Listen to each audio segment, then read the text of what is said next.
नमस्कार दोस्तों, कैसे हैं आप सब। स्वागत है आपका आज के इस लेक्चर में। हम पढ़ रहे हैं बीएसए और बीएसए की ये लेक्चर सीरीज आपको मिल रही है free of cost YouTube channel पर। समय है शाम का 8 बजे और ये शाम के 8 बजे हम रोज़ जुड़ रहे हैं बीएसए पढ़ने और समझने के लिए। लेक्चर नंबर 5 तक हमने कर लिया है और आज हम करने वाले हैं लेक्चर नंबर 6, जिसमें हम दो इम्पॉर्टेंट टॉपिक पर बात करेंगे जो भारतीय साक्ष्य अधिनियम का एसेंस है। एक टॉपिक है एडमिशन और दूसरा है कन्फेशन। एडमिशन और कन्फेशन में क्या डिफरेंस है, एडमिशन क्या होता है, कन्फेशन क्या होता है, इनकी एविडेंशियल वैल्यू क्या है, एडमिशन कौन कर सकता है, कन्फेशन कौन कर सकता है, इन सब के बारे में आज डिटेल में समझने वाले हैं हम। बहुत सारी बातें केस लॉज यानी कि लैंडमार्क जजमेंट्स के आईने से मैं आपको समझाऊंगा। आपको करना क्या है, लास्ट तक लेक्चर से जुड़े रहना है, पेन पेपर ऑन कर लेना है, नोट्स बनाते रहना है और जो कोई भी डाउट आपके मन में आए वो तुरंत कमेंट बॉक्स में लिखकर पूछना है। इसके अलावा डाउट नहीं भी आए और आपको बात समझ में आ रही हो तो ज़रूर कमेंट में जुड़ना है और बताना है कि आप प्रेजेंट हैं। ये भी बताइए कि आप भारत के कौन से कोने से जुड़ रहे हैं, ताकि हमको पता चले कि कानून को समझाने की ये जो मशाल हमने जलाई है इसकी रोशनी कहाँ कहाँ पहुँच रही है। आइए शुरू करें। तो सबसे पहली बात तो ये है कि हम समझना शुरू करते हैं कि भारतीय साक्ष्य अधिनियम में ये जो एडमिशन और कन्फेशन की कहानी है ये कहाँ से कहाँ तक मिलेगी। तो सेक्शन 15 से 24 तक आप जाएंगे तो आपको इस संबंध में जानकारी मिलेगी, जिसको आज हम कवर करने वाले हैं। तो स्टेटमेंट एक शब्द ध्यान रखना है, जिसको हम हिंदी में कहते हैं कथन। कथन क्या होता है, स्टेटमेंट क्या होता है? तो कोई भी व्यक्ति बोलकर लिखकर जो बात बताता है उसे स्टेटमेंट कहते हैं। स्टेटमेंट करने वाले को डिपोनेंट कहा जाता है और जो स्टेटमेंट वो दे रहा है उसे डिपोजिशन कहते हैं। ध्यान इन बातों का रखना है कि स्टेटमेंट जो हैं यही एडमिशन होते हैं और एडमिशन जो हैं यही कन्फेशन होते हैं। मतलब कथन ही स्वीकृति है और स्वीकृति ही संस्वीकृति है। You must remember three terminologies in Hindi as well. Statement को हिंदी में कथन कहते हैं, एडमिशन को स्वीकृति कहते हैं, कन्फेशन को संस्वीकृति कहते हैं। और ये बातें मैं आपको एडमिशन और कन्फेशन बोलता रहूंगा, हिंदी वालों आप लिख लीजिए, ध्यान रखिए। स्टेटमेंट इज द जीनस, याद रखना है। एडमिशन उसकी स्पीसी है, मतलब ये जो है जाति है, ये उसकी उपजाति है और ये प्रजाति है। सब स्पीसी जो है वो कन्फेशन है। आपके एग्जाम में एक क्वेश्चन पूछा जाता है, every admission is not, every confession is an admission but every admission is not a confession. प्रत्येक संस्वीकृति एक स्वीकृति होती है, लेकिन हर स्वीकृति संस्वीकृति नहीं कही जाती है। ऐसा क्यों? मेंस एग्जाम का ये क्वेश्चन पूछा जाता है, कई बार इंटरव्यू का भी ये क्वेश्चन होता है। आप आज जब इस बात को पूरी तरह से समझेंगे तो इस कंसेप्ट को भी क्लियरली बिल्ड कर पाएंगे। ये लिखा ही है, देखिए, every confession is an admission but every admission is not a confession. This conceptual clarity is crucial for judicial exams, advocacy, trials, strategy, etc. You must remember. तो सेक्शन 15 में जाइए तो डेफिनेशन मिलेगा आपको। क्या है इस एडमिशन की डेफिनेशन? तो एडमिशन क्या है? तो ये ओरल हो सकता है, डॉक्यूमेंट्री हो सकता है, इलेक्ट्रॉनिक फॉर्म में हो सकता है, मतलब बोल कर किया जा सकता है, लिख कर किया जा सकता है, इलेक्ट्रॉनिक फॉर्म में किया जा सकता है। और ध्यान रखना है, it suggest an inference as to fact in issue और रिलेवेंट फैक्ट। ये सुसंगत तथ्य या विवाद्यक तथ्यों के बारे में अनुमान इंगित करता है। What is inference? इन्फरेंस का मतलब है किसी बात का अनुमान लगाना। ठीक है, किस बारे में अनुमान करेगा ये? फैक्ट इन इशू या रिलेवेंट फैक्ट के बारे में। एडमिशन कौन कर सकता है? ध्यान रखना है, एडमिशन कौन लोग कर सकते हैं इसकी लिस्ट हमको मिलेगी। मतलब कोई भी एडमिशन कर सकता है ऐसा नहीं है। कौन कर सकता है? पार्टीज तो कर ही सकते हैं, पक्षकार जो मामले के हैं। और एडमिशन क्या है, किसके अगेंस्ट जाएगा, मैं आपको एग्जाम्पल से भी समझाऊंगा। थोड़ा सा इन बातों को देख लीजिए, फिर शायद एग्जाम्पल से समझाना मेरे लिए आसान होगा, आपके लिए समझना आसान होगा। Admission does not required full acknowledgement of liability. कोई स्वीकृति कर रहा है इसका मतलब ये नहीं है कि वो पूरी तरह से कंप्लीट दायित्व को स्वीकार कर रहा है। जो शब्दावली है acknowledgement of liability means simply it is not required that he is acknowledging in the entire liability. Anything he is saying, any person is saying or she is saying, or anything is in written form or electronic form which is suggesting any inference pertaining to any fact in issue or the relevant one is admission as per the definition. तो एक बात और देखना है, even a partial acceptance, किसी बात को किसी बात के किसी भाग को स्वीकार करना भी क्या कर सकता है, एडमिशन का भाग हो सकता है। फुल एक्नॉलेजमेंट नहीं चाहिए। एडमिशन क्या एक बढ़िया एविडेंस है, तो इस बात को भी ध्यान रखना है। एडमिशन दो तरह का हो सकता है, एक हो सकता है फेवरिंग, क्या करने वाला, पक्ष में, एक हो सकता है नॉन फेवरिंग या अगेंस्ट में, करने वाले के विरुद्ध। इसे कहेंगे करने वाले के पक्ष में, इसे कहेंगे करने वाले के विरुद्ध। तो एडमिशन अच्छा एविडेंस है क्या, ध्यान रखना है, in favour it is not a good evidence, against it is the best evidence. फिर ध्यान रखना है, फेवर में ये अच्छा नहीं माना जाता। क्यों नहीं माना जाता, मैं आपको एग्जांपल देता हूं। अच्छा, ये कहां काम में आएगा, ये हियरसे एविडेंस का एक्सेप्शन है, ये भी ध्यान रखिए। सुनी सुनाई बात का अपवाद है, रिलेवेंट है, लेकिन काम में कहां आएगा। मैं एक बहुत सरल सा आपको एग्जांपल देता हूं। जैसे मैंने कोई प्रॉपर्टी खरीदी है आपसे, हम दोनों के बीच एक ट्रांजैक्शन है, आपने अपनी प्रॉपर्टी, मैंने बेची।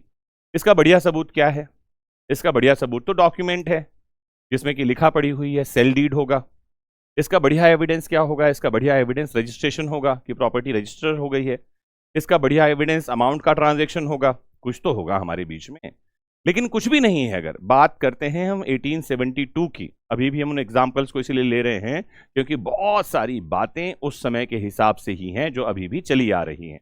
जैसे इसमें से एक है एडमिशन, स्वीकृति, सबूत नहीं है किसी बात की, लेकिन एग्जाम्पल मैं दूं कि मैंने प्रॉपर्टी खरीदी थी और प्रॉपर्टी खरीदने के बाद ही मैंने अपने घर में फोन करके पिताजी को बताया कि पापा मैंने आज ये प्रॉपर्टी इस जगह खरीद ली है। मैंने जो बात करी है यह है स्वीकृति।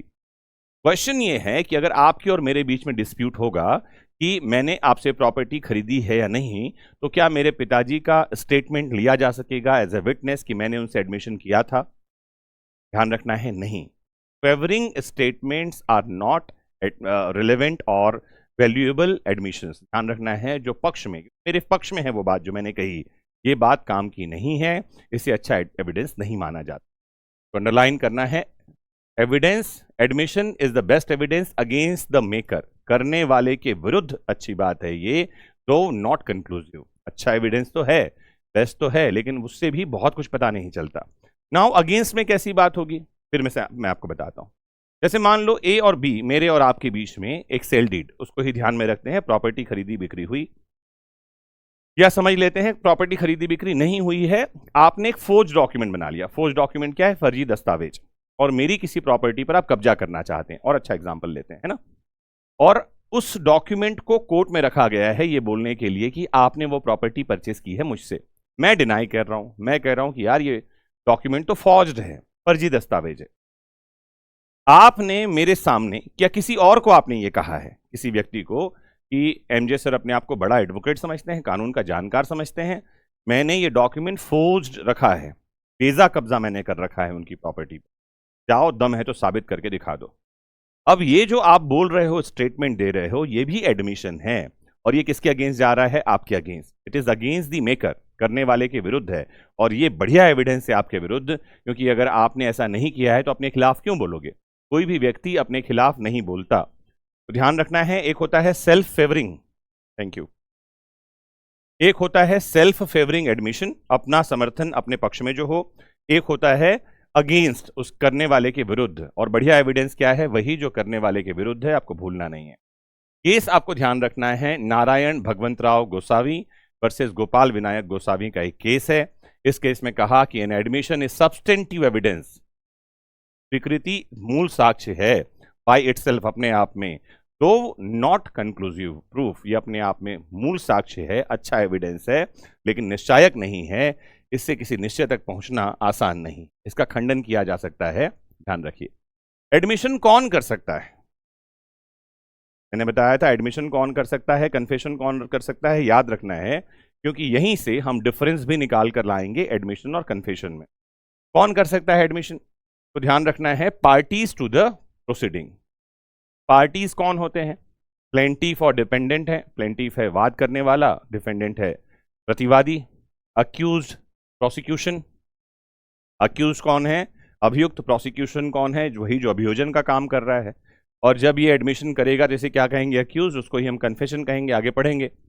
ऑथराइज्ड काउंसिल और पावर ऑफ अटॉर्नी होल्डर, यहां लिखा है एजेंट्स भी कन्फेशन एडमिशन कर सकते हैं। इनमें से कौन होते हैं? ऑथराइज्ड काउंसिल, एडवोकेट है जिसको ऑथराइज कर रखा है इस बिहाफ पे, या पावर ऑफ अटॉर्नी होल्डर है जो कि एजेंट ही है काइंड ऑफ। और agents admission binds the principal if within authority. ये बात भी ध्यान रखना है कि अगर एजेंट ने, अभिकर्ता ने मालिक के लिए कोई एडमिशन किया है तो it is binding on the particular principal, और जो भी उसको ऑथराइज कर रहा है ऑथराइज करने वाले के लिए भी बाइंडिंग होगा, बाध्यकारी होगा।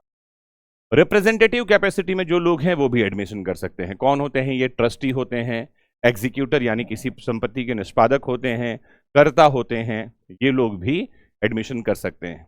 पर्सन हैविंग प्रोप्रिएटरी और पेक्यूनरी इंटरेस्ट, ऐसे लोग जिनका सांपत्तिक हित है, किसी भी तरह का इंटरेस्ट है प्रॉपर्टी में या उस ट्रांजैक्शन में, वो भी कर सकते हैं एडमिशन। को ओनर्स होते हैं, ये पार्टनर्स होते हैं, बेनिफिशियरीज हैं, ये लोग भी एडमिशन कर सकते हैं। ध्यान रखना है, their admissions are relevant during the continuance of interest. जब तक वो हितबद्ध होते हैं, जब तक उनका इंटरेस्ट कंटिन्यू होता है, तब तक ही उनका एडमिशन जो है ये रिलेवेंट है। अदरवाइज उनके छोड़कर चले जाने के बाद पार्टनर नहीं रह गए, अब उनके एडमिशन की वैल्यू नहीं है। फिर देखिए, पर्सन फ्रॉम हुम इंटरेस्ट इज डिराइव्ड, ऐसे लोग जिससे किसी को इंटरेस्ट यानी कि हित, इस इंटरेस्ट का मतलब है यहां पर में ध्यान रखना है हिंदी में हित।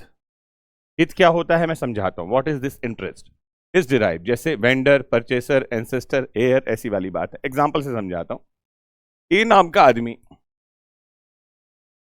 और बी नाम का आदमी, इन दोनों के बीच में एक सेल डीड को लेकर के डिस्प्यूट है, ठीक है, प्रॉपर्टी डिस्प्यूट है जिसका ग्राउंड सेल डीड है। ए ये कह रहा है कि मैंने प्रॉपर्टी बी को बेची है और प्रॉपर्टी को बेचने खरीदने में जो अमाउंट का ट्रांजैक्शन हुआ है वो इस अमाउंट का है जो मैंने उसको दे दिया है। बी कह रहा है कि मैंने प्रॉपर्टी कभी ए को बेची ही नहीं है। ए कह रहा है मैंने प्रॉपर्टी खरीदी है, बी मना कर रहा है मैंने प्रॉपर्टी बेची ही नहीं है। बी के पिता हैं, उनका नाम है जेड, ठीक है, जिससे प्रॉपर्टी में इंटरेस्ट बी को डिराइव हुआ है। इंटरेस्ट किससे डिराइव हुआ है? जेड से। जेड कौन है? ये जो रिलेशन है एंसेस्टर एयर वाला, ये पिताजी हैं, इनसे बी को इंटरेस्ट डिराइव हुआ है। ए कह रहा है मैंने खरीद लिया है, बी कह रहा है मैंने कभी बेचा ही नहीं है। जो कुछ भी इस प्रॉपर्टी ट्रांजैक्शन के बारे में जेड कहेंगे, क्योंकि जेड से इंटरेस्ट डिराइव हुआ है प्रॉपर्टी का, ये प्रॉपर्टी उसको पिताजी से मिली थी, ये जो भी बात कहेंगे ये एडमिशन है, और एज एन एडमिशन ये बात रिलेवेंट होगी। ध्यान रखना है, अगेंस्ट द मेकर, करने वाले के विरुद्ध, उसके फेवर में एडमिशन की कोई वैल्यू नहीं। फिर देखिए, admission made prior to transfer bind successor. इस प्रॉपर्टी को ट्रांसफर करने के पहले जो कुछ भी उन्होंने कहा है वो भी इस आदमी पर बाध्यकारी है। जैसे एग्जाम्पल के लिए, प्रॉपर्टी इसको बेचनी थी, इसको पैसे की जरूरत थी, और प्रॉपर्टी में इंटरेस्ट डिराइव इससे ही हुआ है, जेड ने प्रॉपर्टी बी के नाम की ही थी ताकि वो ए को बेच दे। ये बात तो बिल्कुल काम की है, रिलेवेंट है, क्योंकि ए कह रहा है मैंने बी से खरीद ली है, बी कह रहा है मैंने खरीदा नहीं है, और जेड कह रहा है मैंने बेचने के लिए ट्रांसफर किया था। प्रॉपर्टी में इस डिस्प्यूट को डिसाइड करने के लिए जेड का जो स्टेटमेंट है, जो कथन है, जो कुछ वो बोल रहे हैं, ये बात काम की है। देखिए, और कौन है जो एडमिशन कर सकते हैं? Third person referred for information. Third person को हम एक शब्द यूज करते हैं अंपायर, एक शब्द यहां रेफरी यूज किया जाता है। रेफरी होता है person who has been referred. दोनों पक्षकार, जैसे एग्जाम्पल के लिए, अच्छा सा एग्जाम्पल देता हूं, जब आप क्रिकेट का मैच देखते हो, बॉल स्टंप पे पड़ा है या नहीं पड़ा है, या बैट पे लग करके कैच आउट हुआ है या नहीं हुआ है, दो लोग खेल रहे हैं, बैट्समैन और बॉलर, या दो टीमें हैं, लेकिन पूछा तीसरे को जाता है हु इज एन अंपायर, और उसकी बात बाइंडिंग होती है, जो कुछ भी वो बोल रहा है बाध्यकारी है। तो जैसे हमारे पास एक एग्जाम्पल मिलता है कि ask X, he knows everything. A और बी के बीच में कुछ बात, जैसे अच्छा एग्जाम्पल मिलता है, ए नाम का आदमी बी नाम के आदमी के पास एक घोड़ा खरीदने जाता है। पता नहीं 2026 में भी लोग घोड़ा खरीद रहे हैं, बट खरीद रहा है। A goes to B to purchase a horse and asks about the particular horse. B says that go to C and ask whatever he is saying, because whatever he is saying it is binding to me because he knows everything about the horse. कह रहा है वो जो कुछ भी कहेगा ठीक कहेगा, क्योंकि वो मुझे भी जानता है और घोड़े को भी जानता है। जो कुछ भी ये आदमी कह रहा है, ये क्या है? ये एडमिशन है, स्वीकृति है, और अगर मान लो इसके अगेंस्ट है तो बाइंडिंग है, फेवर में बाइंडिंग नहीं है। This is the rule. कब फेवर में बाइंडिंग होगा, एक्सेप्शन में हम बात करेंगे। तो लिखा है एक्स जो कुछ भी कहेगा वो एडमिशन है, और this is adoption of credibility by reference. इसे कहते हैं adoption of credibility by reference. Reference किसका है? थर्ड पर्सन का। थर्ड पर्सन कौन है? रेफरी और अंपायर। आगे चल रहे हैं। प्रूफ ऑफ एडमिशन सेक्शन 19 में ये बात है कि प्रूफ ऑफ एडमिशन कैसे रिलेवेंट होता है। तो एक शब्द यहां पर में है सेल्फ हार्मिंग रूल, कहते हैं इसे हम। सेल्फ हार्मिंग रूल मतलब अपने विरुद्ध कही बात, ऐसी बात जो मुझे नुकसान पहुंचाएगी, उस बात का कहना, ये जो है बड़ा इंपॉर्टेंट है as a piece of evidence.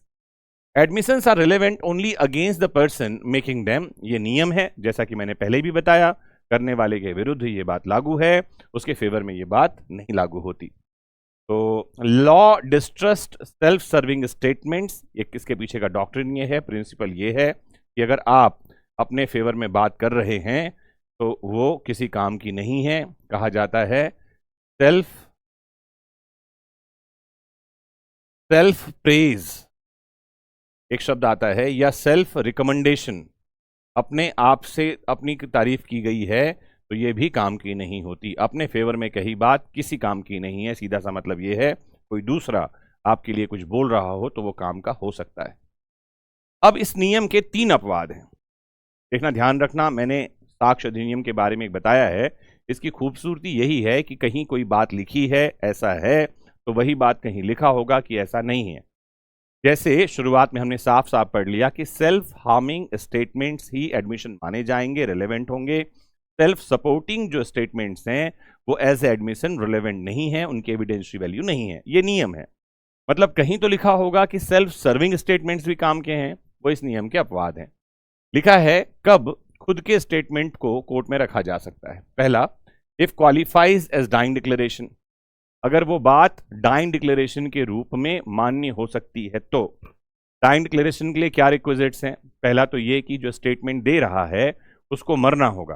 Hello, मतलब ऐसा नहीं कि स्टेटमेंट दे के वो मर जाएगा। अगर वो नहीं मरता है, स्टेटमेंट क्वालिफाई है डाइंग डिक्लेरेशन के लिए, आदमी बच गया है, तो एज एन एडमिशन वो बात काम में आएगी। जैसे अच्छा एग्जाम्पल है, ए नाम का एक आदमी है जो किसी शिप का कैप्टन है, ध्यान से समझिए, और शिप के कैप्टन के ऊपर कोई बात, ऐसे आरोप लगाए गए हैं कि ये शिप जो है अपने जनरल कोर्स, मतलब जिस रास्ते से जाना था उस रास्ते से नहीं गया है, या कोई केयरलेसनेस, इसने कोई आदमी, कैप्टन ने कोई लापरवाही बरती है। और कैप्टन जो डेली डायरी लिख रहा है उसमें कुछ बातें लिखी गई हैं जो सेल्फ सर्विंग है, रोज रोज उस बात को वो लिख रहा है। अगर ये मर जाता, कैप्टन जहाज के साथ डूब जाता, तो ये बात डाइंग डिक्लेरेशन के रूप में एडमिसिबल होती, रिलेवेंट होती। लेकिन ये बच गया है तो भी ये बात एज एन एडमिशन रिलेवेंट होगी, एडमिसिबल होगी। तो पहला नियम है if it qualifies as a dying declaration. दूसरा नियम है if it explains state of mind और बॉडी, अगर ये मन की दशा, शारीरिक संवेदना, ऐसी किसी बात के संबंध में है तो भी ये बात रिलेवेंट होगी, एडमिसिबल।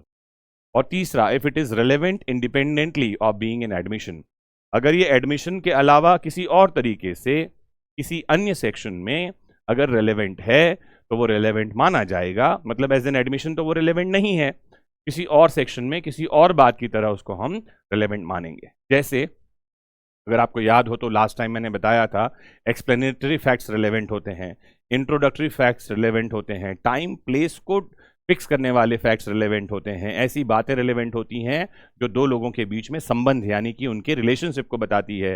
ये सारी बातें हैं, बहुत तरह की बातें हैं जो रिलेवेंट होती हैं। तो अगर कोई बात ऐसी है जो एज एन एडमिशन काम की नहीं है तो किसी और सेक्शन में वो रिलेवेंट मानी जा सकती है, इसको भी ध्यान में रखना है। 3 इसके एक्सेप्शन हैं और ये 3 बताते हैं कि कब सेल्फ फेवरिंग स्टेटमेंट एडमिशन माने जाएंगे।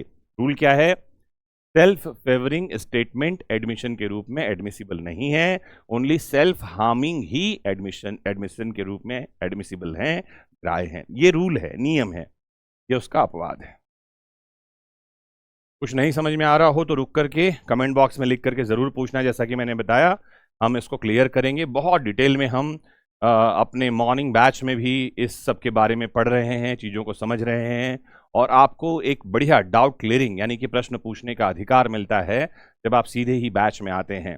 तो आप बैच में अगर हैं तो वहाँ पर में क्वेश्चंस आपके लिए जाएंगे, आंसर दिए जाएंगे। यहाँ भी अगर आपके कोई डाउट हैं तो ज़रूर कमेंट बॉक्स में लिखिए। हमारी कोशिश होगी कि हम आपके लिए अगले वीडियो या किसी वीडियो में उस एक क्वेश्चन को भी आंसर दे सकें।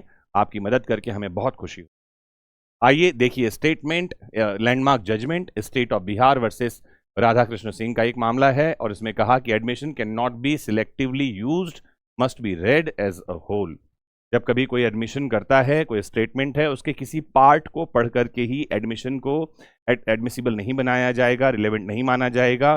पूरे स्टेटमेंट को एक साथ पढ़ना होगा। इतनी सी बात state of Bihar versus Radhakrishna Singh के मामले में कहा। ओरल एडमिशन की कहानी देखिए, लिखा है oral admission regarding the contents of a document और इलेक्ट्रॉनिक रिकॉर्ड्स आर जनरली, शब्द ध्यान रखना है, इररिलेवेंट, हिंदी में कहते हैं विसंगत। विसंगत ध्यान रखिए। एक चैप्टर है पूरा का पूरा, चैप्टर नंबर 6, जो ये कहता है कि if documentary evidence is available, oral has to be excluded. अगर दस्तावेजी साक्ष्य मौजूद हैं तो मौखिक साक्ष्य ग्राह्य नहीं किए जाएंगे। इस बात को बहुत ध्यान से समझना है आपको। 100 बोला बराबर 1 लिखा होता है। डॉक्यूमेंट ओरल एविडेंस को बाहर कर देता है। और यहां हम किस बारे में बात कर रहे हैं? डॉक्यूमेंट के कंटेंट के बारे में। आसान से समझाता हूं। जैसे ए और बी के बीच में एक डिस्प्यूट है। डिस्प्यूट यह है कि दोनों के बीच सेल डीड हुआ था किसी प्रॉपर्टी की खरीदी बिक्री के बारे में। डॉक्यूमेंट जिसके पास में है वो ये कह रहा है कि 10 लाख रुपए में प्रॉपर्टी बेचने की बात हुई थी, और जो बेचने वाला, खरीदने वाला कह रहा है कि 10 लाख रुपए में बात हुई थी, बेचने वाला कह रहा है 1 करोड़ में बात हुई थी। डॉक्यूमेंट जो रखा गया है उसके जेन्युइननेस पर ही क्वेश्चन है। कहा जा रहा है कि इसमें ऑल्ट्रेशन हुआ है या डॉक्यूमेंट बदल दिया गया है। आदमी कह रहा है कि कुछ तो फैब्रिकेशन इसमें हुआ है। अब इन दोनों के बीच में लड़ाई है। किस बारे में लड़ाई है? 10 लाख की बात है या 1 करोड़ की बात है। डॉक्यूमेंट अगर मौजूद है तो हम ओरल स्टेटमेंट नहीं लेंगे। हम किसी को बुलाकर नहीं पूछेंगे कि डॉक्यूमेंट में क्या लिखा है बताओ। ध्यान रखिए इस बात का। नियम क्या है? डॉक्यूमेंट अगर मौजूद है तो डॉक्यूमेंट से साबित करेंगे। ओरल एडमिशंस, मौखिक स्वीकृतियां किसी काम की नहीं है, ये इररिलेवेंट है। जैसे एक एग्जांपल मैंने दिया था, मैंने किसी से कोई प्रॉपर्टी खरीदी बेची है, किसी को मैंने क्या बताया इसका कोई मतलब नहीं है, वो डॉक्यूमेंट कोर्ट में रखना पड़ेगा। इतनी आसान सी बात है। इसके अपवाद है। अपवाद क्या है? पहला अपवाद तो यही है कि जब डॉक्यूमेंट गुम गया है, डॉक्यूमेंट नष्ट हो गया है, ओरिजिनल अवेलेबल ही नहीं है, फोटोकॉपी भी अवेलेबल नहीं है। अब मजबूरी है। मजबूरी में क्या करेंगे? सेकेंडरी एविडेंस के रूप में स्टेटमेंट जो है उसको एडमिसिबल बनाएंगे। लिखा है when secondary evidence is permissible, तब आप उसके ओरल कंटेंट बता सकते हो। When genuineness of the document is in dispute, अगर उसका मौखिक डॉक्यूमेंट का ओरिजिनल होना ही प्रश्नगत है, डॉक्यूमेंट रखा है कोर्ट में और क्वेश्चन में है कि ये जेन्युइन नहीं है, मतलब समझना डॉक्यूमेंट ही नहीं है, खत्म हो गई बात। तो क्या करेंगे? हम किसी को बुलाएंगे। अदरवाइज सिर्फ ये बोल देने से बात नहीं होता कि ये जेन्युइन नहीं है। ना साबित करना होगा कि डॉक्यूमेंट फोर्ज्ड है, डॉक्यूमेंट जेन्युइन नहीं है। वो शब्द जो हैं 1 लाख को मिटा करके 10 लाख कर दिए गए हैं, 1 करोड़ को 10 लाख कर दिया गया है, ये साबित करेंगे। अब किसी को बुलाकर पूछेंगे कि एक्चुअल में वो किसी कौन होता है? वो व्यक्ति वो है जो जिसको एज ए विटनेस हम डॉक्यूमेंट में साइन करवाते हैं। जब डॉक्यूमेंट का एग्जीक्यूशन होता है, अगर आपने कोई डॉक्यूमेंट देखा हो, तो 2 अटेस्टिंग विटनेस को बुलाया जाता है। उनमें से एक को बुलाना होगा। वो बताएगा आकर के कि उसमें क्या बात लिखी थी, कितने रुपए की बात थी, और उसकी बात एज एन एडमिशन स्वीकार की जानी चाहिए। चलें आगे। तो क्या है, काहे के लिए किया गया है ये? फ्रॉड, फैब्रिकेशन, डिस्टॉर्शन, इन सब को इन सब से बचने के लिए ये किया गया है कि डॉक्यूमेंट को रखेंगे, ओरल एविडेंस की बात नहीं मानेंगे। सेक्शन 21 क्या लिख रहा है देखिए।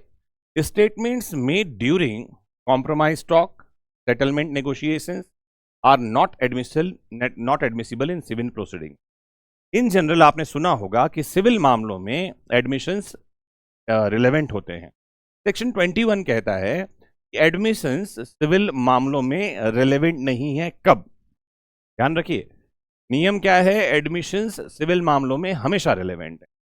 उसके अपवाद बताने के लिए सेक्शन हमारे पास में है। क्या है, कैसे होता है, मैं आपको समझाता हूं। जैसे मान लो ए और बी 2 लोग हैं, इन दोनों ने एक एग्रीमेंट किया। एग्रीमेंट, दोनों बिजनेस चला रहे हैं, और उन्होंने ये बात लिखी है कि मान लो अगर कोई डिस्प्यूट होता है इस बिजनेस में, किसी प्रकार का कोई डिस्प्यूट होता है, तो क्या करेंगे?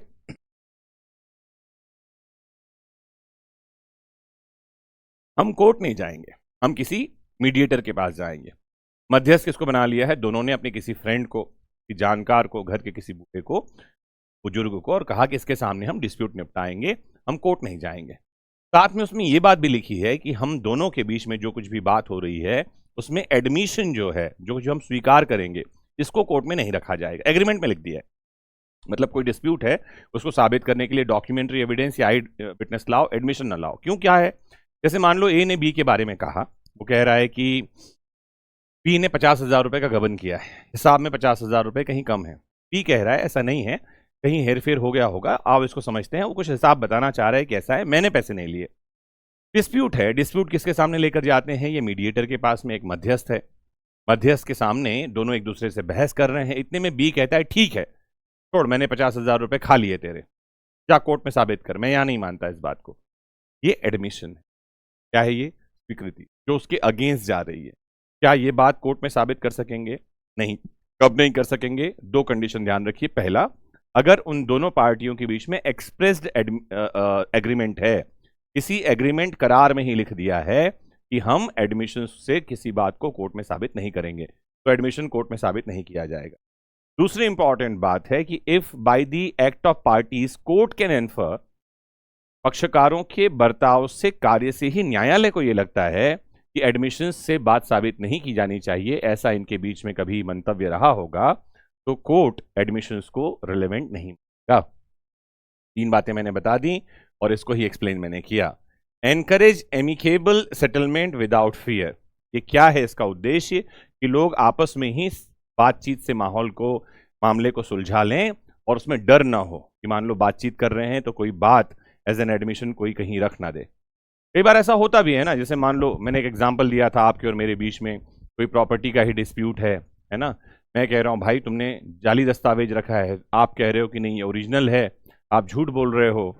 और अगर मान लेते हैं एक बार नाराज होकर ही आपने कह दिया ठीक है मान लिया मैंने जाली रखा हुआ है, जाओ साबित करो कोर्ट में, तो ये जो आप कह रहे हो जाली फैब्रिकेटेड डॉक्यूमेंट मैंने रखा हुआ है, ये आप खींच कर बोल रहे हो, ये आप इरिटेट होकर बोल रहे हो, ये एडमिशन के रूप में कोर्ट में साबित नहीं किया जाना चाहिए। और यही इस डॉक्यूमेंट का पार्ट, इसका पर्पस है। लिखा है एनकरेज एमिकेबल सेटलमेंट, आपसी सहमति से मामले को सुलझाने को एनकरेज करना इसका उद्देश्य है, वो भी विदाउट फेयर, बिना डर के।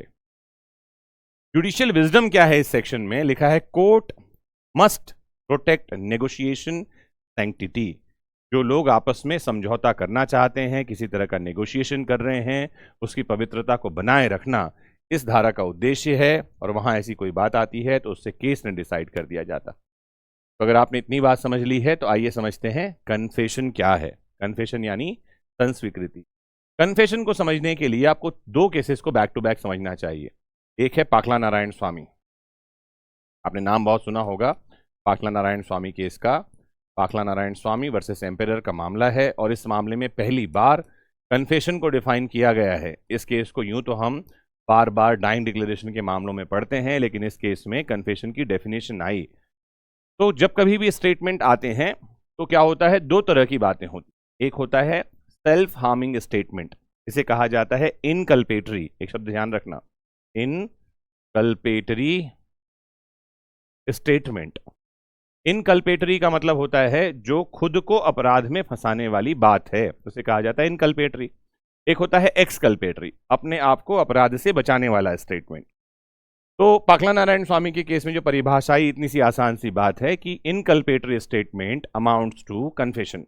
अपराध में फंसाने, खुद को अक्यूज्ड एक स्टेटमेंट देता है जहां वो स्वयं को अपराध में फंसाने की बात करता है, और ये बात जो है कन्फेशन कहलाती है। जैसे ए नाम का आदमी कह रहा है कि ये मर्डर मैंने किया है, ये इनकल्पेटरी है।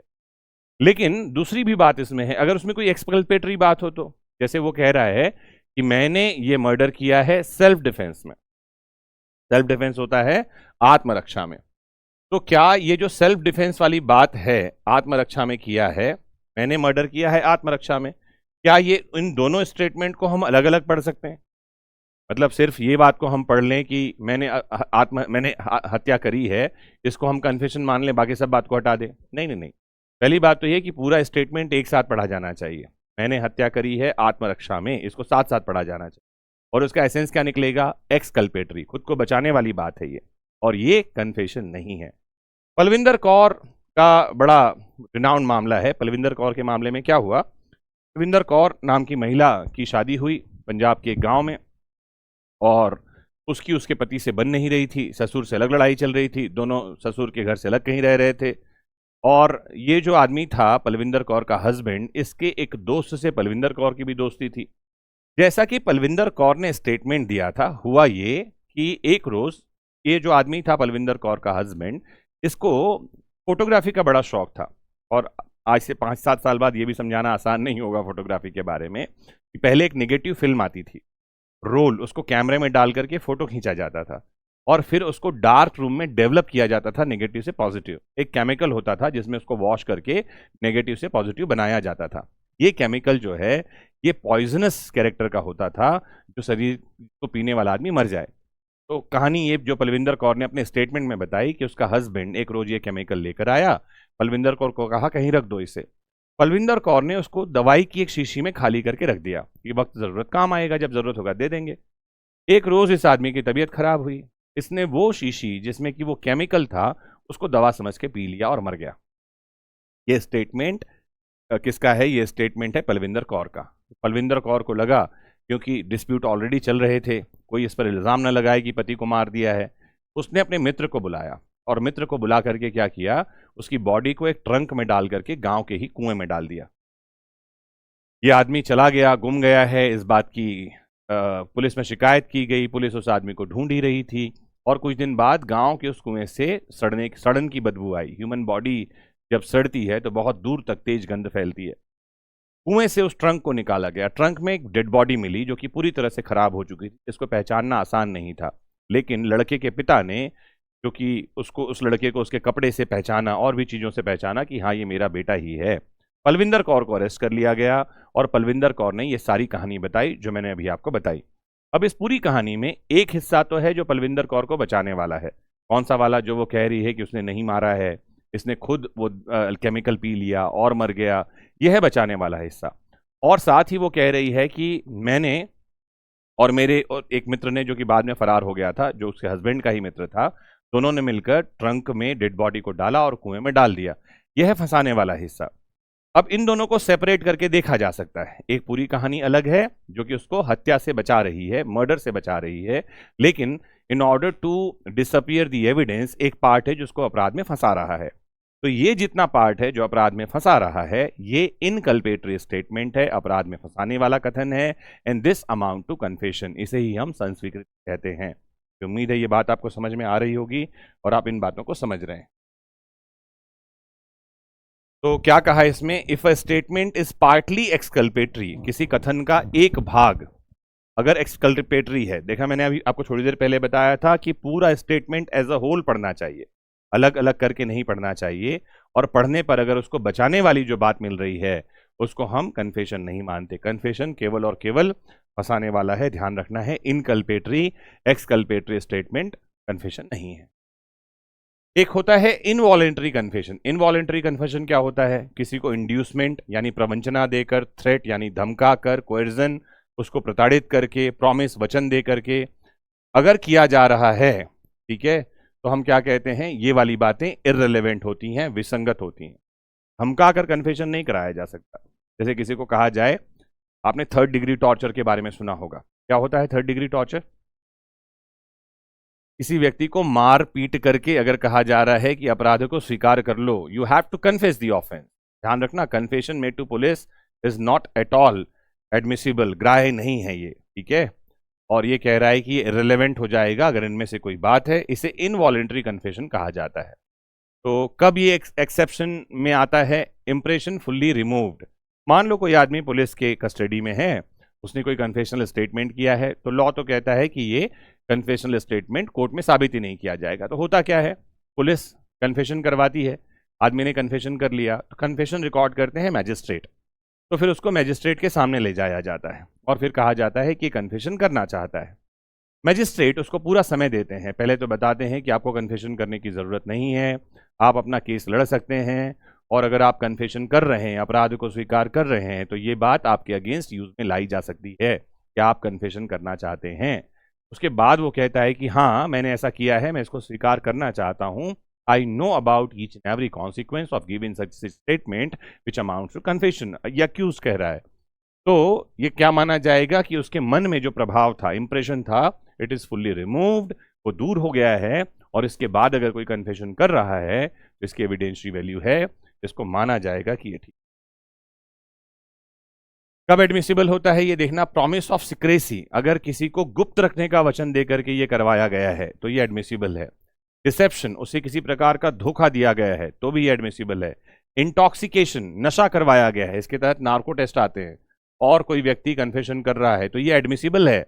एंड ध्यान रखना है, अगर उसको वार्निंग नहीं दिया गया, मैंने बताया मैजिस्ट्रेट उसको वार्निंग देंगे, बताएंगे कि आपके अगेंस्ट ये यूज में किया लाया जा सकता है, आपको कोई ज़रूरत नहीं है कि आप इसको स्वीकार करें। और उसके बाद भी कोई व्यक्ति एडमिशन कर रहा है तो ध्यान रखिए एडमिशन जो है एडमिसिबल है, रिलेवेंट तो है ही है।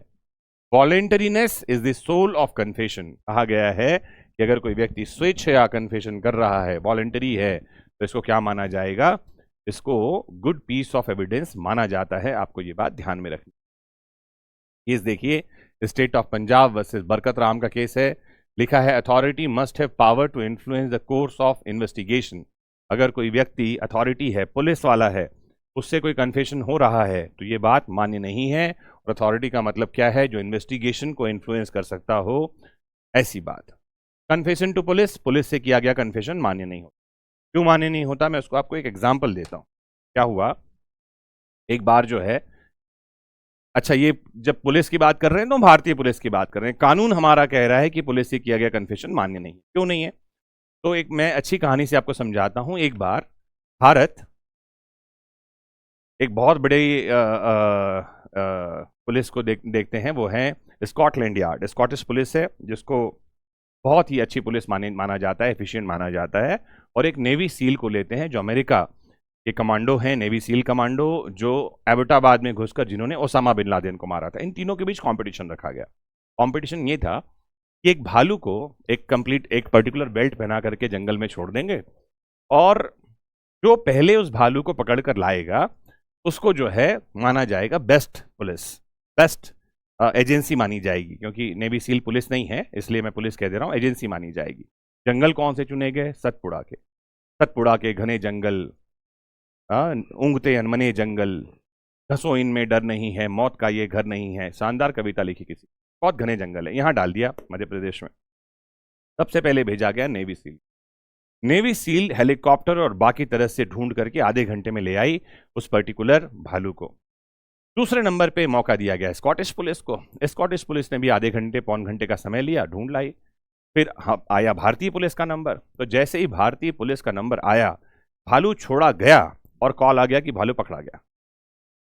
विद इन अ सेकेंड क्या हुआ भैया, अथॉरिटीज ने सोचा इतनी एफिशिएंट पुलिस है हमारी, तो सीधा वो चेक पोस्ट पे गए जहां पर में एक बंदर को उल्टा लटकाया हुआ था, उसको नीचे से मिर्ची का धुआं दिया जा रहा था, और बंदर बोल रहा था मैं वही वाला भालू हूं। कौन वाला, वही वाला भालू हूं जिसको आप ढूंढ रहे थे। ये है confessional statement made to police. अगर पुलिस से किया गया कन्फेशन मान्य करवा दिया जाए तो पुलिस किसी से भी कुछ भी कन्फेस करवा सकती है with in a minute, with in a second. ये बात कानून बनाने वाले जान रहे थे, इसलिए कहा गया कि पुलिस से किया गया कन्फेशन मान्य ही नहीं है। इसलिए होता क्या है पता है, जो बहुत ही गंभीर हैबिचुअल ऑफेंडर हैं, ये पुलिस को पकड़ते ही बोल देते हैं हाँ मैंने ऑफेंस किया है, छोड़ो।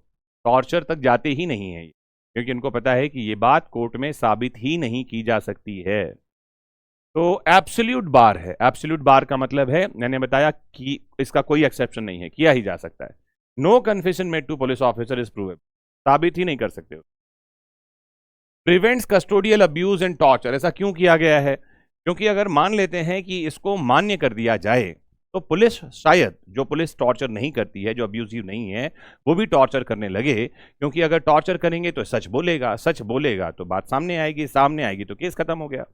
तो इसको बंद करने, इसको रोकने के लिए, प्रिवेंट करने के लिए भी शायद इस बात को लिया गया है कि confession to police is not admissible. Custody rule क्या है, confession in police custody is inadmissible. अगर बंदा पुलिस की कस्टडी में है, पुलिस की कस्टडी क्या होती है, बहुत सारे केस हैं हमारे पास ऐसे। जैसे हुआ एक बार, एक आदमी जो है जिसने, पुलिस ने एक आदमी को एक गांव का चौकीदार है, ग्राम चौकीदार, ध्यान रखना पुलिस शब्द में ग्राम चौकीदार भी आता है। तो ग्राम चौकीदार है, ग्राम चौकीदार है, तो ग्राम चौकीदार ने क्या किया, किसी एक आदमी को अरेस्ट किया, चोरी का उस पर अपराध का आरोप था, और उसने गांव वालों के हाथ में लोगों को सौंप दिया, और उसके बाद जो है वो सीधे पुलिस को लेने आगे पुलिस स्टेशन चला गया। जब तक वो पुलिस को बुलाकर लाता तो गांव वालों के सामने इस आदमी ने कन्फेस किया हुआ था। माना गया कि ये अंडर पुलिस कस्टडी था, और पुलिस कस्टडी में भी किया गया कन्फेशन मान्य नहीं था। पुलिस कस्टडी का मतलब यहाँ सिर्फ पुलिस थाने से नहीं है, इसका मतलब है अरेस्ट के बाद। एक और एग्जाम्पल आता है, एक आदमी को पुलिस ने अरेस्ट किया, उसको मेडिकल करवाने ले गई, अक्यूज को। अंदर डॉक्टर उसका मेडिकल एग्जामिनेशन कर रहे थे, बाहर पुलिस गेट के बाहर खड़ी थी, और पुलिस बाहर गेट के खड़ी है, डॉक्टर से वो व्यक्ति कन्फेस कर रहा है। क्या ये कन्फेशन वैल्यूएबल है? कोर्ट ने माना कि नहीं, the person was under police custody, वो व्यक्ति पुलिस की अभिरक्षा में था, और यही कारण है कि ये एडमिशन वैल्यूएबल नहीं है, ये कन्फेशन वैल्यूएबल नहीं है, ये बात एडमिसिबल नहीं है, ग्राह्य नहीं है। तो देखना ध्यान से, इस बात को जानकारी में रखना। दो तीन बातें आपको समझनी है। एक तो है डिस्कवरी रूल। डिस्कवरी रूल क्या होता है, सेक्शन 23 में है। एक होता है डिस्कवर्ड फैक्ट। डिस्कवर्ड फैक्ट क्या है बताऊं, एक केस आपको ध्यान रखना है, पुलकुरी कोट्टैया। पुलकुरी कोट्टैया वर्सेस एम्पेरर का मामला है, बहुत रिनाउंड केस है ये। इस मामले में तो ये क्या है समझाऊं, फिर मामले के बारे में बताता हूं। अब मान लेते हैं पुलिस से किसी ने कन्फेस कर दिया, पुलिस पहले कन्फेशन करवाएगी, बोलेगी बताओ, मर्डर का केस है मान लो, क्या तुमने मर्डर किया है, हाँ या ना बताओ। अब मान लो ये आदमी कहता है हाँ मैंने मर्डर किया, बात यहां खत्म हो गई। पुलिस इस बात को कोर्ट में नहीं साबित करती। अब क्या करते हैं पुलिस, पुलिस कहेगी कि भैया डेड बॉडी कहाँ है बताओ। वो बताएगा कि डेड बॉडी फलां कुएं में डाल रखी है। ये डेड बॉडी बरामद होगी, ये काम की है, ठीक से समझिए, है ना। जैसे कि विजय सलगांवकर, उसके परिवार को कूट कूट के पुलिस ने पूछा कि डेड बॉडी कहाँ है, और घर वालों ने बता दिया डेड बॉडी तो घर के आंगन में है। ये स्टेटमेंट काम का नहीं है। वहां खुदाई हुई, अगर डेड बॉडी मिल जाती तो ये dead body as an evidence रखा जाता और ये लोग सब जेल के पीछे होते, लेकिन वहां पर मैं कुत्ते को मार के डाला हुआ था, अगर आपको दृश्यम 2 याद आ रहा हो तो पहली इंपॉर्टेंट बात आपको ध्यान रखना है डिस्कवर्ड फैक्ट के बारे में, कि डिस्कवरी जो हुई है which is led by the statement of the accused is good piece of evidence. Pulukuri Kottaya के मामले में जो पुलकुरी कोट्टैया था उसने बताया कि मैंने अपने साथियों के साथ मिलकर फला व्यक्ति को मार डाला है, और जो स्पीयर है, जिससे हथियार जैसे कि अपराध हुआ था, that was hidden in the Rick of my village, मेरे गांव की बाड़ी में वो है, मैं चलोगे तो दिखाऊंगा। पुलिस साथ में गई, वहां से वो बरामद हुआ। ये जो बरामदगी है this is known as discovered evidence, और ये गुड पीस ऑफ एविडेंस माना जाता है। और ये कहाँ से आता है, ये कन्फेशनल स्टेटमेंट के बाद ही डिस्कवरी होती है। तो ध्यान रखना, ये बात बहुत काम का है, एंटायर कन्फेशन काम का नहीं होता, जिस बात से वो मिला है, डिस्कवरी हुई है, वो बात काम की। जैसे वो कहे कि मैंने गांव में हथियार छुपा दिया है और मैंने ही उस व्यक्ति का मर्डर किया है, तो मैंने उस व्यक्ति का मर्डर किया है, ये बात साबित नहीं की जाएगी। गांव में छुपाया है हथियार जिससे मर्डर हुआ था, ये बात साबित की जाए। ये दोनों बातें आपको ध्यान में रखनी है, इसको भूलना नहीं है। ये आ गया पुलकुरी कोट्टैया का case. Discovery is guarantee of truth, जो बात निकल कर आई है वही तो सच है। ये बात पुलकुरी कोट्टैया के केस में निकल कर आया, और इसमें किया क्या था, I killed him and hid the knife under the bridge. अगर ऐसी कोई बात कही है तो ये बात काम का है। Knife under the bridge is admissible, I killed him is inadmissible. कहा है कि मैंने वो चाकू छुपा रखा है, ये बात तो एडमिसिबल है, मैंने जान से मारा है, फिलहाल ये भी एडमिसिबल नहीं है, ग्राह्य नहीं है, ठीक है। एक बात और ध्यान रखना है आपको, पुलिस से अगर स्टेटमेंट दिया जा रहा है, पुलिस से किया गया कोई कन्फेशन है, तो पुलिस से किया गया कन्फेशन तो इनवैलिड है। पुलिस के प्रेजेंस में, पुलिस की कस्टडी में अगर स्टेटमेंट दिया जा रहा है, कन्फेशन किया जा रहा है, तो ये भी एडमिसिबल है। ये बात एडमिसिबल तब हो जाती है जब पुलिस का प्रेजेंस हो, कस्टडी भी हो, कोई बात नहीं, लेकिन स्टेटमेंट मैजिस्ट्रेट को दिया जा रहा हो, तो मैजिस्ट्रेट का प्रेजेंस कन्फेशन को वैलिड बना देता है, एडमिसिबल बना देता है। इस बात को भी आपको ध्यान में रखना है। को अक्यूज का कन्फेशन, को अक्यूज कौन होते हैं, जैसे ए और बी, समझ लो इन दोनों ने मिलकर कोई अपराध किया, ए और बी ने मिलकर अपराध किया, मान लेते हैं इन्होंने कोई चोरी करी, थेफ्ट किया है, तो ये ए और बी ये दोनों कहलाएंगे को अक्यूज। क्वेश्चन ये आता है कि ए ने जो कुछ कहा है क्या वो बी के against as a piece of evidence use किया जा सकता है, या बी ने जो कुछ कहा है क्या ए के against as a piece of evidence use किया जा सकता है। इसका एकमात्र आंसर है हाँ, if they are under joint trial, अगर उनकी सुनवाई साथ साथ चल रही है तो दोनों एक दूसरे के खिलाफ जो कुछ भी कहेंगे एज ए कन्फेशनल स्टेटमेंट, ये बात एडमिसिबल होगी। ठीक है, तो देखिए 2 और मोर अक्यूज्ड हैं, दोनों सबका विचारण एक साथ चल रहा है, दे आर ट्राइड जॉइंटली और द सेम ऑफेंस, उसी अपराध के लिए कन्फेशन ऑफ वन में be considered against the other, एक द्वारा की गई संस्वीकृति दूसरे के खिलाफ उपयोग में लाई जा सकती है, लेकिन ये ध्यान रखिए एक कमजोर किस्म का साक्ष्य है, इस पर सब कुछ साबित नहीं होता है। केस याद रखना है कश्मीरा सिंह वर्सेस स्टेट का, बहुत रिनाउंड जजमेंट है। इसमें कहा कि confession of co-accused is corroborative only, not substantive evidence. इसका उपयोग कोरॉबोरेशन यानी संपोषण यानी कि किसी और एविडेंस को बल देने के लिए किया जा सकता है, यह अपने आप में सब्सटेंटिव पीस ऑफ एविडेंस नहीं है। सब्सटेंटिव पीस ऑफ एविडेंस का मतलब होता है an evidence which stands upon its own footing, ऐसे साक्ष्य जो अपने पैरों पर खड़े हैं, जिनको और किसी साक्ष्य की जरूरत नहीं है, वही सब बात को साबित कर सकता हो। कश्मीरा सिंह ने कहा कि कन्फ्यूजन ऑफ को अक्यूज जो है ये ध्यान रखिए सब्सटेंटिव एविडेंस नहीं है। नाउ कुछ काम की बातें देखिए, कन्फेशन और एडमिशन में क्या अंतर है। सबसे पहली बात, नेचर क्या है, ये जनरल स्टेटमेंट होता है एडमिशन। कन्फेशन क्या होता है, एडमिशन ऑफ गिल्ट, याद रख लीजिए ये एक साधारण कथन है और इसमें अपराध को स्वीकारा जाता है। स्कोप क्या है, सिविल एंड क्रिमिनल दोनों में लागू होता है एडमिशन। कन्फेशन सिर्फ और सिर्फ क्रिमिनल केसेस में लागू होता है, कन्फेशन सिविल केसेस में लागू नहीं होता। मेकर एनी रेलेवेंट पर्सन जिनके बारे में बताया गया है, कहां बताया गया है 15 से 21 में।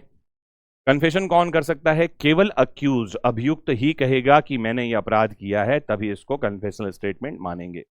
रिलेवेंट सेक्शंस आपने याद ही कर लिया, 15 से 21 और 22 से 24 में ये है। प्रूफ अगेंस्ट मेकर, मतलब एडमिशन जो है वो करने वाले के विरुद्ध ही जाएगा, सेल्फ हार्मिंग होगा तो ही काम का है, लेकिन इसका लिमिटेड यूज है, ध्यान रखना किसके फेवर में, धीरे लिमिटेड यूज है, को अक्यूज्ड सिविल मैटर में होता ही नहीं है। आप बस ये देख लीजिए लिमिटेड यूज हो सकता है फेवर में, यहां ज्यादा अच्छा शब्द है लिमिटेड यूज इन फेवर। इसमें ध्यान रखना है अगेंस्ट मेकर ये हमेशा ही करने वाले के विरुद्ध जाता है, और लिमिटेड यूज अगेंस्ट को अक्यूज इसका होता है। ये है यहां पर मैं जो शब्द वहां चला आया टाइपिंग में, ध्यान रखिए को अक्यूज यानी सह अपराधी के विरुद्ध, सह अभियुक्त के विरुद्ध इसका सीमित उपयोग किया जा सकता है, जैसा Kashmira Singh versus state of Madhya Pradesh के मामले में बताया। वॉलंटरीनेस मतलब स्वेच्छा करना है क्या, बहुत जरूरी नहीं है, नॉट एसेंशियल। यहां वॉलंटरीनेस मैंडेटरी है। वॉलंटरीनेस का मतलब होता है कि उसने अपनी मर्जी से किया हो, वॉलंटरी किया हो, कोई इंड्यूसमेंट, थ्रेट, प्रॉमिस ऐसी चीज ना हो। फिर देखिए रोल ऑफ पुलिस क्या है। रोल ऑफ पुलिस के बारे में एडमिशन में कोई बात नहीं लिखी है। एडमिशन किसी से भी किया जा सकता है, पुलिस से, पड़ोसी से, कोर्ट से। एडमिशन भी दो तरह का होता है, ध्यान रखना। एक होता है जुडिशियल एडमिशन, जुडिशियल एडमिशन सीधे कोर्ट में किया जा रहा है, और अगर जुडिशियल एडमिशन है तो उसको साबित करने की जरूरत नहीं पड़ती है। एक होता है एक्स्ट्रा जुडिशियल एडमिशन, जो कोर्ट के बाहर किसी से किया जा रहा है, वो वीक एविडेंस है और साबित करने की बहुत जरूरत होती है। सिमिलरली आप कन्फेशन के बारे में बात करें तो role of police strictly barred है यहां पर में, और ध्यान रखना है कि कन्फेशन भी दो तरह का होता है। एक है जुडिशियल कन्फेशन। जुडिशियल कन्फेशन क्या है, वही जो जज के सामने, मैजिस्ट्रेट के सामने किया जा रहा है, जैसा मैंने बताया पुलिस के प्रेजेंस में मैजिस्ट्रेट से किया जा रहा है, जुडिशियल कन्फेशन है और इसकी एविडेंशियल वैल्यू बढ़िया है। वहीं एक होता है extra judicial admission. Extra judicial admission क्या, कन्फेशन क्या है, एक्स्ट्रा जुडिशियल कन्फेशन है ना, इसे कहते हैं न्यायिकेतर संस्वीकृति, कन्फेशन। और ये क्या है आपको ध्यान रखना है, डॉक्टर से, है ना, क्लेजीमैन से। क्लेजीमैन समझते हैं, जैसे आप चर्च में जाएं तो वहां पर में कन्फेशनल बॉक्स ही होता है, जहां पर कोई व्यक्ति अपने गिल्ट को बताता है, और जब वो गिल्ट को बताता है तो माना जाता है कि ईश्वर उसको भार से मुक्त कर देते हैं।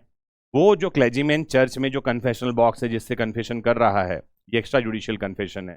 और वो जो क्लेजीमैन है वो किसी को बताएगा, जैसे मान लो किसी ने आदमी ने मर्डर किया, गिल्ट में है कि यार मैंने उसको मार डाला, अब वो चर्च में जाके कन्फेशन बॉक्स में चर्च के फादर को बताता है कि ऐसा ऐसा हुआ, मैंने तो फला व्यक्ति को मार डाला है। फादर कॉल करके बताएगा पुलिस को, ये आदमी आया था, वो ऐसा ऐसा बोल रहा था, और फादर को यूज करेंगे एज अ विटनेस, और वो जो कुछ भी बता रहा है ये एक्स्ट्रा जुडिशियल कन्फेशन के बारे में बता रहा है कि उसने मुझे उस दिन ऐसा ऐसा बताया था। Evidential value, strong evidential value तो है एडमिशन की, लेकिन रेबेटल है। रेबेटल का मतलब है कि इसका खंडन किया जा सकता है। ध्यान रखना है स्ट्रॉन्गेस्ट इफ वॉलेंट्री, अगर बहुत मजबूत है, अगर वॉलेंट्री स्वेच्छा किया गया है साबित कर दिया जाए, और लीगली जैसे किया जाना चाहिए वैसे किया जा रहा है, तो कन्फेशन की एविडेंशियल वैल्यू बहुत बढ़िया है। इस पर कन्विक्शन भी रिलाई किया जा सकता है। ठीक है, तो इंपॉर्टेंट जजमेंट जो हैं, एक तो पकला नारायण स्वामी वर्सेस किंग एम्परर का है 1939 का, मैं आपको समझा ही चुका, और फाइंडिंग में मैं आपको बता चुका हूं। पुलकुरी कोट्टैया वर्सेस किंग एम्परर 1947 का केस है। डिस्कवरी वाले बात से इसका लेना देना है जो मैं आपको अभी बताया। Palvinder Kaur versus state of Punjab 1952 का है, और ये जजमेंट इसीलिए काम का है कि कन्फेशन को भारत में पहली बार इस पर्टिकुलर मामले में डिफाइन किया गया सुप्रीम कोर्ट ने। 1952 का ही है, 1950 में सुप्रीम कोर्ट बना, और 52 में पहली बार कन्फेशन का डेफिनेशन कहाँ दिया गया है, पलविंदर कौर में। और ये डेफिनेशन कहाँ से लिया गया, पाकला नारायण स्वामी मामले से डेफिनेशन हमने लिया है, याद रखना है, भूलना नहीं है। फिर कुछ केस देखिए, Kashmira Singh versus state of Madhya Pradesh 1952 का ही केस है, कन्फेशन ऑफ को अक्यूज से रिलेटेड है ये, और ये बात भी मैंने आपको समझाई। नारायण भगवंतराव गोसावी गोपाल विनायक गोसावी का केस 1960 का है, ये भी हमने अंदर समझा और डिटेल में इस केस के फाइंडिंग्स को जाना। State of UP versus Devman Upadhyay का एक मामला है। State of UP versus Devman Upadhyay का मामला इसलिए इंपॉर्टेंट है कि इस मामले में पहली बार ये बात उठी कि क्या किसी व्यक्ति ने कन्फेस किया है और कन्फेस करने के बाद डिस्कवरी हुई है।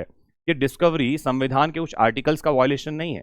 एक तो आर्टिकल कौन सा है, आर्टिकल है हमारे पास में बहुत इंपॉर्टेंट, जिसे हम कहते हैं article 20 sub article 3 of Indian constitution. Doctrine against self incrimination कहा जाता है इसे। ये डॉक्ट्रिन कहता है कि कोई भी व्यक्ति अपने खिलाफ अपने विरुद्ध साक्षी नहीं होगा। No person shall be compelled to be a witness against himself. और ये जो हमारे सेक्शंस हैं कन्फेशन वाले, ये तो व्यक्ति के विरुद्ध ही उपयोग में लाए जा रहे हैं। सुप्रीम कोर्ट ने कहा नहीं, डिस्कवरी जो हो रही है मामले की वो सेल्फ इंक्रिमिनेशन डॉक्ट्रिन के अगेंस्ट नहीं है, ये जो है उसके एक्सेप्शन में आएगा, उसके अपवाद के स्वरूप इसको देखेंगे। देवमन उपाध्याय का case. State of Punjab versus Barkat Ram का केस है। Confession made to a custom officer was challenge as involuntary. Challenge custom officer ने जो उसके सामने जो कन्फेशन हुआ उसे इनवॉलेंटरी बताया गया क्योंकि अथॉरिटी है और अथॉरिटी के सामने किया गया कन्फेशन मान्य नहीं होगा। क्या कस्टम ऑफिसर पुलिस ऑफिसर ही है, इस बात को इसमें सुना गया। Person in authority is one who can influence prosecution. और फाइंडिंग क्या हुई कि पर्सन इन अथॉरिटी ऐसे व्यक्ति को कहेंगे जो प्रोसिक्यूशन को, अभियोजन को, इन्वेस्टिगेशन को इन्फ्लुएंस कर सकता हो। Confession induced by authority is inadmissible. Voluntariness is the core requirement. Authority and inducement, इन दोनों की परिभाषा दी गई। कस्टम ऑफिसर से किया गया कन्फेशन भी मान्य नहीं किया गया, उसको एडमिसिबल नहीं माना। फिर केस देखिए, Haricharan Kurmi versus state of Bihar का मामला है। Trial court relied heavily on confession of one accused to convict others. एक आदमी ने कन्फेशन किया, उसने बताया इसने और मैंने मिलकर अपराध किया है, और कोर्ट उस पर विश्वास कर लेती है कि हाँ, और यही स्टेटमेंट जो है कन्विक्शन का ग्राउंड बनता है। कोर्ट ने क्या फाइंड किया, independent evidence must exist first. स्वतंत्र साक्ष्य है क्या, पहले ये देखिए। Co-accused confession only provide assurance. जो को अक्यूज सहअभियुक्त कह रहा है उससे एक अश्योरेंस मिलता है कि हाँ, इन सब बातों से लेना देना, क्योंकि उसका भी था, जो कुछ भी वो कह रहा है वो एविडेंस का पीस है, लेकिन उसको मानेंगे कब, can not B foundation of conviction. लेकिन सिर्फ उसकी बात ही दोष सिद्धि का आधार नहीं हो सकती। हो सकता है वो कुछ लोगों को फंसाने के लिए ऐसा बोल रहा हो।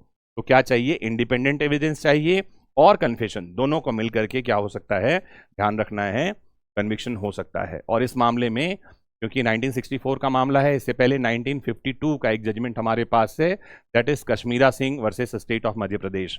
इस मामले में यही प्रिंसिपल दिया गया था जिसको इस हरिचरण के मामले में रीइंफोर्स किया, वापस से लागू किया गया। एक केस है Agnu Nagesia versus state of Bihar का, 1966 का मामला है।